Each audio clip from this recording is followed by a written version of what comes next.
Okay, so in this video we're going to take a quick first look at the Jumper T16 radio. There's been a lot of news about this one. People have been kind of wondering what this has been about, so I'm going to put a quick video out just to get you guys some information. Obviously, I just opened it up myself. I haven't used it, so I'm just going to show you, some basic functions and just what the radio is all about, so you guys can leave me some comments and questions down below, and I'll try and answer those in a future video. First, let's get all the stuff that came in the box out of the way. It comes with a lanyard like all the typical Jumper radios do.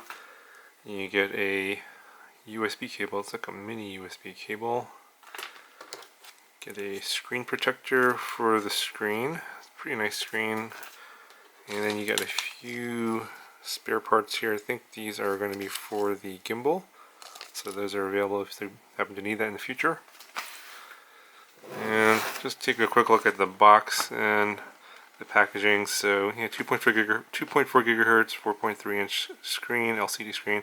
So the firmware on here is Jumper TX. It's based on OpenTX, and I believe it's on 2.23. So it does have a multi-protocol module support.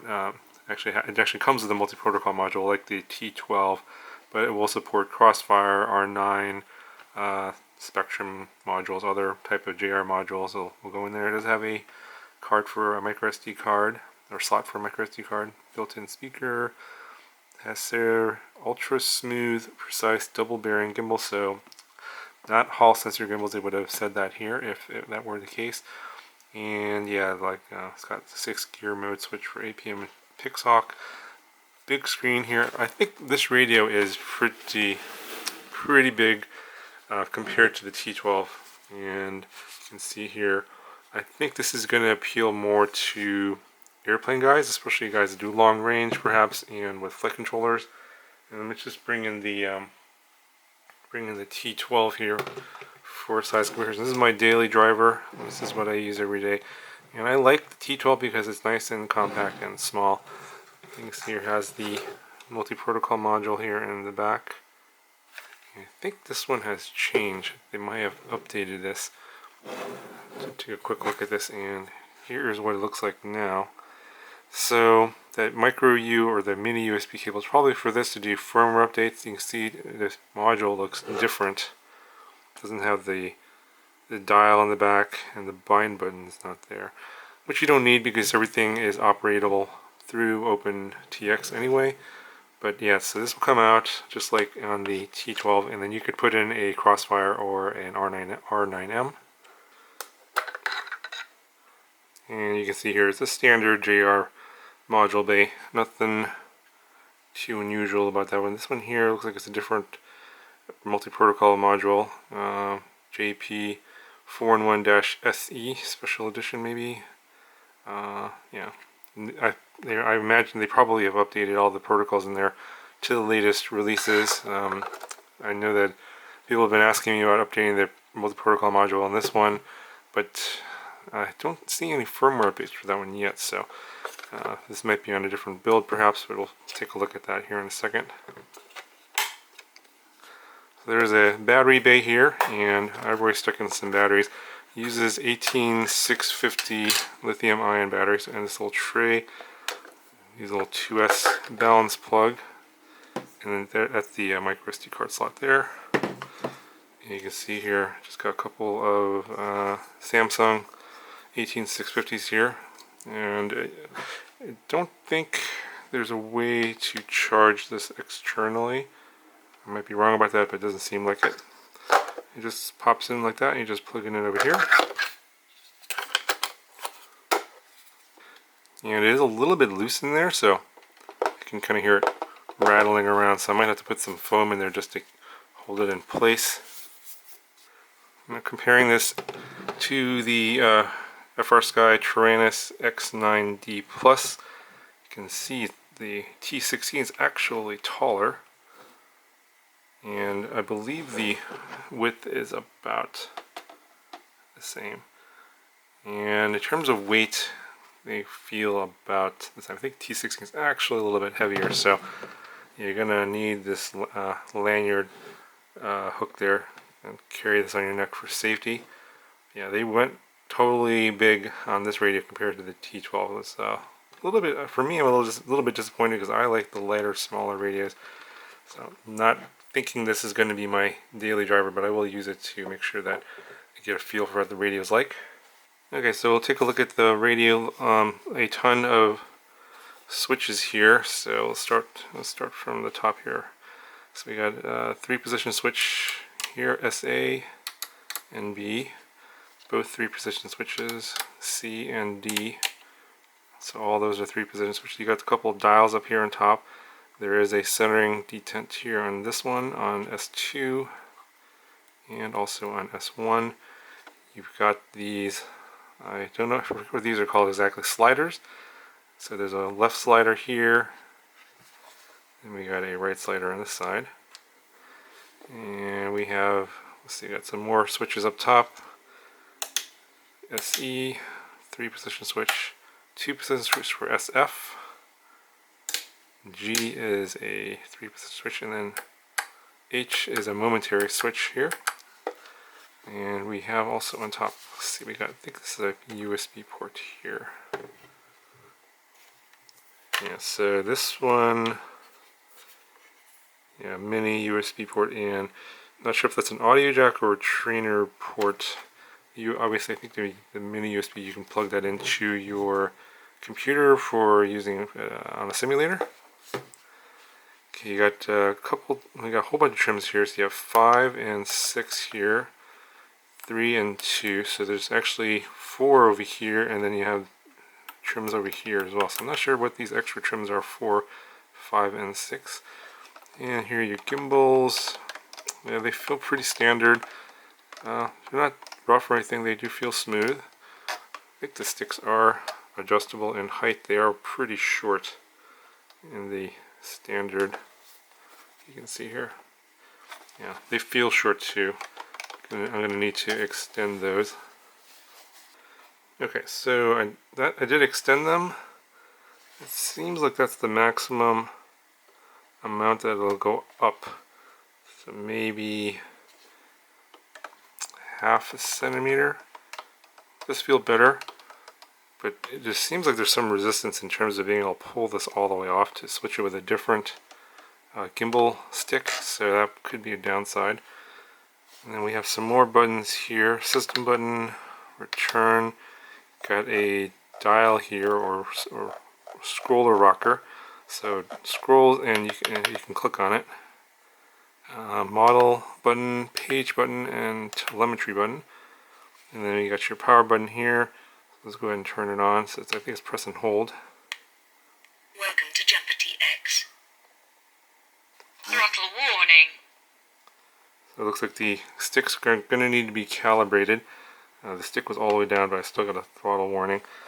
So if you guys are familiar with the Nirvana radio, well, that one's a touchscreen, but this one doesn't seem, yeah, this one's not a touchscreen. So everything is going to be via the buttons and everything here.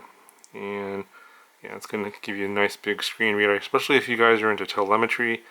Let's see if we press the telemetry button here. I think you have to press and hold. Yeah, so this is give you like different widgets. You can, obviously nothing's set up here, so you can go here and set up stuff here. I'll have to look into that in the I'll have to take a look at that in a future video. There's, get the page button, the page, these different settings here. You can change user interface color, the background color, the main color, top bar. Got date and time up here. Let's see. This return button exits out. And so this is the telemetry screen for this model. Nothing's set up, so there's nothing on here. Obviously I'm not bound or connected to anything that's sending telemetry, so this screen looks like it's empty. And then we have a system button here, so if you press and hold that, this brings up your familiar OpenTX radio setup. And let's see, press the page. You can see, page button goes to the different tabs here on top. So, see if you press and hold, it goes back. Yeah, that's normal. So you got crossfire from our typical stuff on the SD card here. You have global functions, trainer. This is your hardware page, so you can do stick calibration here. And all of these options here. So obviously this is probably not going to look that familiar to you guys. This is on a nice graphical user interface versus the sort of dumbed down typical OpenTX interface. But yes, the Jumper TX 223 dated March 17th, so very recent build.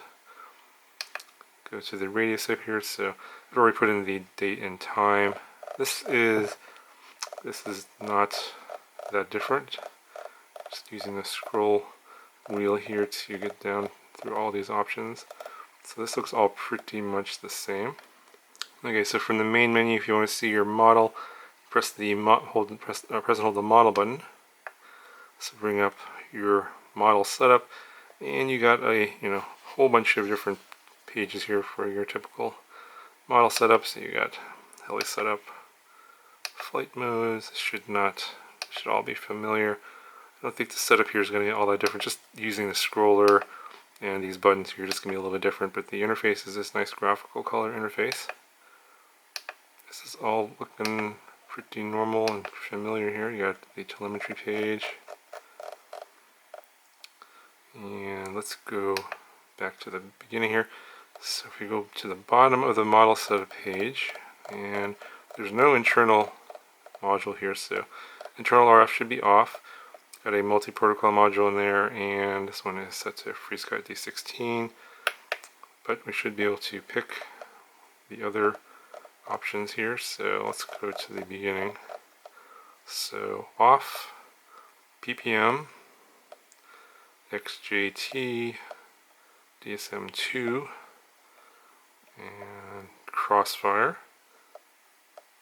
and the multi-protocol module, and R9M, S-Bus, and that is it. So let me see if there's anything. Let's get out of here. Yeah, so this should work pretty much the same as before. So let's just go to the multi-protocol module, and we'll change this to FreeSky. And then receiver number, that should be the same. And then we'll hit bind. Yeah, that works the same as before. That's all pretty normal. You can set your failsafe here.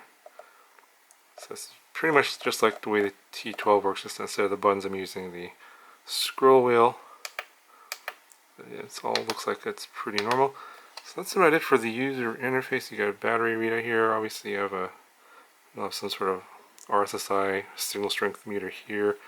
I'm going to have to bind this up to something and figure out how the telemetry works. There's no manual included in this, so I'm hoping that they'll have something downloadable online. I'll put a link somewhere in the description if I find that. But that's going to do it for this first look video. Yeah, my first impressions are I like the user interface. It's really nice. I'm sure the telemetry screens are going to look pretty awesome. You know what I mean? We had an example of one here on the box. Obviously, it'll require some setup of what you can get back, but it does look like a pretty useful function for you guys that are into telemetry. But my first impressions are it's a big, heavy radio. It will work with pretty much everything because of the JR module base. So, full-size Crossfire, micro Crossfire, R9M, any other JR modules, and you get a ton of options here, switches and buttons, everything. So, it does remind me a lot of the X9D actually, but with this really nice graphical color. 4.3-inch LCD screen, and I do like the scroller wheel here. Works pretty well. All these buttons work pretty well. They all feel pretty good. So my first impressions on the radio in terms of the feel, the quality, pretty good. I think it's about $150, so not too bad in terms of price. Anyway, check the link in the description. Leave me questions about this, and I will try and address them in a future video after I play around this some more and get an idea of how it performs and whether or not I'll actually like it and use it down the road. So leave me those questions down below, and I'll address those in a future video, and I'll talk to you guys in the next one.